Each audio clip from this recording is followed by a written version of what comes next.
Ma psychiatre m'a dit: «Le traitement, c'est la moitié du chemin, l'autre moitié, c'est à vous de la faire». Je m'appelle Oussem, j'ai 32 ans et j'habite à Paris. Je suis fondateur d'une entreprise de conseil en développement durable. Donc j'accompagne les entreprises à avoir un meilleur impact social et environnemental. Et j'ai été diagnostiqué d'un trouble bipolaire de type 1 il y a 4 ans.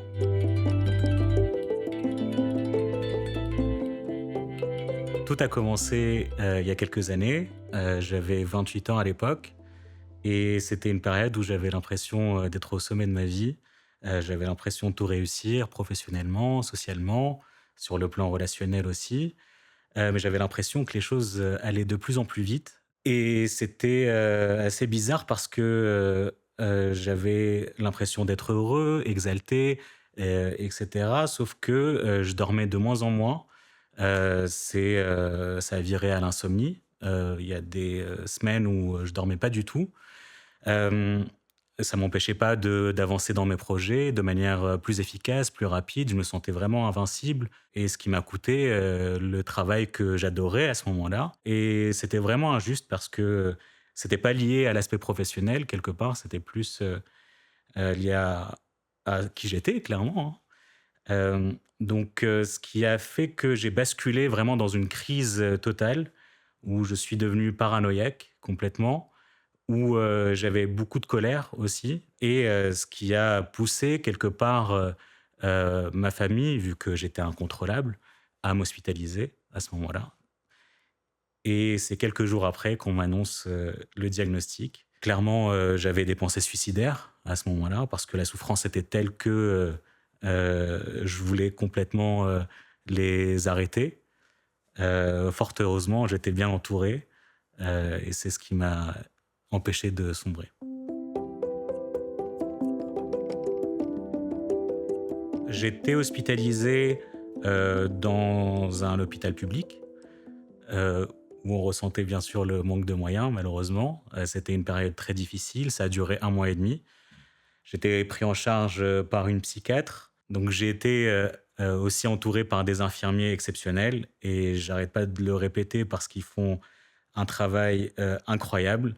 C'est une maladie méconnue, on n'est pas sensibilisé. Je portais cette maladie, j'avais aucune connaissance, à part, les étiquettes qu'on pouvait mettre dessus, comme les insultes, comme ce qu'on pouvait voir, dans les films, présenter justement ce type de personnes comme des fous, ou comme, des personnes marginales ou, qu'il fallait éviter. Alors certainement, pendant les crises, on peut être, choquant, mais en dehors de ça, si, c'est bien pris en charge, stabilisé, on peut très bien vivre avec et avoir une vie, remplie de sens. Et je me rappelle que ma psychiatre, m'a dit: «Le traitement, c'est la moitié du chemin, l'autre moitié, c'est à vous de la faire». Donc c'est pour ça que je me suis impliqué aussi activement dans ma prise, en charge, à travers, plusieurs outils, qui m'ont aidé à vivre avec. Déjà, à l'hôpital, ma psychiatre m'a prescrit plusieurs traitements, pour voir justement celui qui était le plus adapté pour moi et que de toute façon, elle m'avait, aussi, alerté sur le fait que, la maladie va, m'obliger à prendre un traitement à vie. À la sortie de l'hôpital, j'ai aussi, essayé plusieurs traitements pour voir celui que je tolérais. Ça a été une période très difficile parce que, il y en a beaucoup, qui n'allaient pas. Heureusement, on a réussi à trouver le bon avec ma psychiatre. Eh bien, je le ressens presque pas, et ça m'aide beaucoup parce que ça régule aussi, l'humeur. C'est comme une béquille quelque part, hein. Une personne qui a une souffrance à la jambe, par exemple, va, s'aider d'une béquille. Bah, là, c'est pareil, et voilà, c'est quelque chose que j'ai complètement intégré dans ma vie et c'est, voilà, quelque chose de totalement normal aujourd'hui.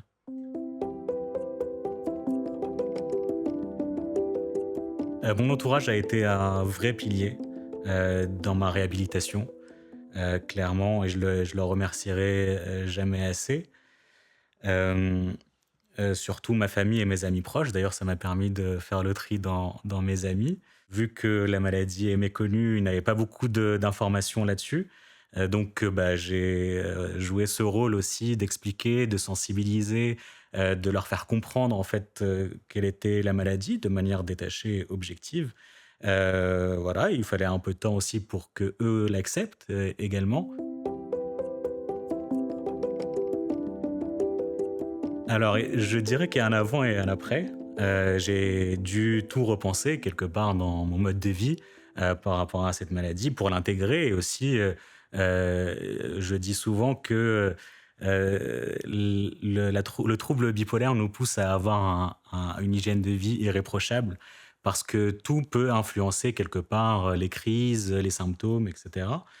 Donc, je suis, hyper vigilant sur, certains indicateurs comme le sommeil, comme l'alimentation, le stress, les émotions qui sont des facteurs énormes, dans, les symptômes, liés aux troubles bipolaires.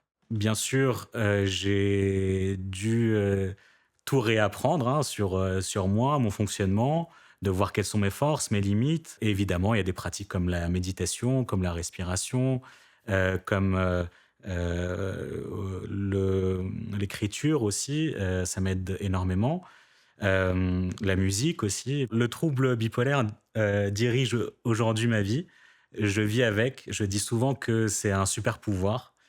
Le super-héros, quand il découvre son super pouvoir, il est, au départ, il le contrôle pas, il est, dépassé un peu par, tout ce que ça implique et ils peuvent se faire du mal aussi et faire du mal aux autres.